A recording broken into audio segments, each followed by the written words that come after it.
Welcome to this channel. Don't forget to like, to share, and also to subscribe. I'll say the truth. I'm not afraid to die. Wike came in through Jonathan after his lies. Ihunwo is the one that's saying this. Former chairman of Obiakpor local government area, Ambassador Chijioke Ihunwo, has publicly apologized to the Ijaw nation while strongly criticizing the minister of the Federal Capital Territory, Nyesom Wike, over ethnic political tensions in Rivers State. In a video posted by Symphony, Ngo openly opposed Wike's alleged political ambitions, stating that he would not become the governor of Rivers State. He emphasized the need for fairness and equity in the state's leadership, insisting that the riverine community should be given the opportunity to govern after years of upland dominance. Our people will not support him. I'm not afraid. Anything can happen to me. I can go and die. No problem, but I must say the truth. He can't be governor of Rivers State. Let us allow the Riverains to do their tenure for 8 years. We have done our own tenure for 8 years, even will declare. He comments, his comments came amidst the rising political tensions in Rivers State, where Wike, a key political figure in the state, has been accused of attempting to control the affairs of the current administration led by Governor Sim Fubara. He will further accuse Wike of deceit, alleging that he rose to power through former President Goodluck Jonathan but later abandoned him and his family. Wike came in through Jonathan after his lies and deceit. Today, where is Jonathan? Where is his wife? He asked. His remarks reflects glowing resistance to Wike's continued influence in Rivers politics. By apologizing to the Ijaw nation, he was signal a push for reconciliation and a call for a more inclusive political structures in the state. Well, this is coming from a former chairman of Obiakpor local government, which happens to be the local government of Nyesom Wike, who also had been a local government chairman before now.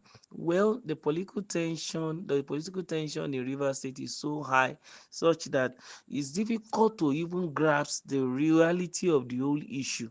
Who is on the right and who is on the wrong? Who is saying the truth and who is not? And that's why I always tell people to be wary of politicians. That's just the reality. We know in our climb here, when a governor finishes his tenure, he wants to assert himself as a lord or a godfather, which as things began to unfold, or new developments come every day, those things will continue to become outdated. But it seems as if some of these so-called governor emeritus want the status quo. They want us to remain in the medieval era, whereby is the feudal law. Yes, whereby the feudal lords are the one in charge of everything in the state. It's whatever they say, and every other person is like a slave to them. But things are changing. We are in a new climb, especially this area of Gen Z. I mean, politicians. Some people will ask questions now. They want to know why you do what, and they want the status quo to change, especially when they know what is going on in other climes. Since the world is a global village, another area is just a tap away through your phone or the social media. You know what is going on in other same climb, and you'll be able to get good information. But it's a pity that in Nigeria, the so-called ex-governors want to just assert themselves. They want to sit put and begin to give instruction. They want to continue to rule from behind, ruling, by proxy, putting a puppet there that they begin to control. And to a large extent, they say power corrupts, and absolute power corrupts absolutely. Immediately he left the office as a result of the constitution, the new person who is coming in gets into power will also be absolutely corrupt. Remember, he himself, who happened to be the ex, has been absolutely corrupt, and that's why there is always problem. And in this case that we got in some wiki, I think that is some of the flashes he's trying to give to the public and to Nigerians and the Riverians at large, showing that he wants to assert himself, that even though he is no more the governor, he wants to maintain his own structure, want to be in control of the party, both at the national level and especially at the state. And he wants to be in charge of all the machineries of the party and the government. And there's no way you can have all, because the person you are putting in charge is not a puppet. Is not a robot that you just continue to control and give instruction on how he needs to run his own life and how he needs to run the administration in which the people has given him a mandate to run on their behalf. So there's going to be such issues. So a man who happened to be a kingsman, in quote, na a town man of Nyesom Wike, coming from his own local government, and the former chairman too, who will say is his own probably successor, a colleague at that level, is the one trying to now speak out, saying, look, Ijaw people, sorry. He's trying to also create a soft landing, so to say, that is between the people of Ubiakpo and then the Ijaw nation, so that they will understand that whatever Wike is doing, he is on his own, but they should still find a way to forgive and to forget, to also see that it is not an ethnic thing, it's not the local government thing, it's an individual thing. It's just Wike that is being trying to be selfish.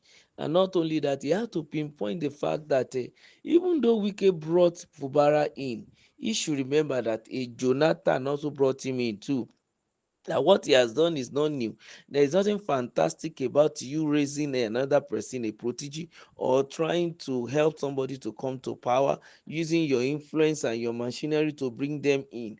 After you have done that, your duty is to step back or you step aside for them to navigate the waters and then make their mistakes. And if you are magnanimous enough, if they come to you, you show them where there are deep waters, there are ditches, and there are traps, and they glean knowledge even from you.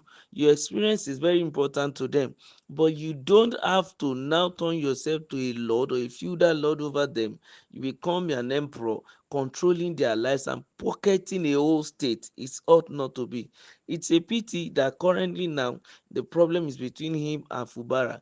I know in future this House of Assembly that seems to be supporting him, if they eventually succeeded in impeaching Fubara, I think it's the speaker that will become the governor.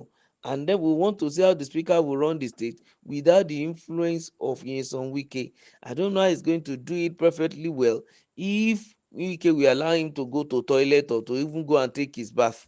Because these are things we need to really think about, and these people need to look at it. So on behalf of the Obiakpo people, that is why Chijoke is apologizing and speaking to a John nation in case the matter escalated beyond normal situations. They shouldn't allow ethnic violence or community clashes or whatever grievances they have, they should direct it straight at Nyesom Wike.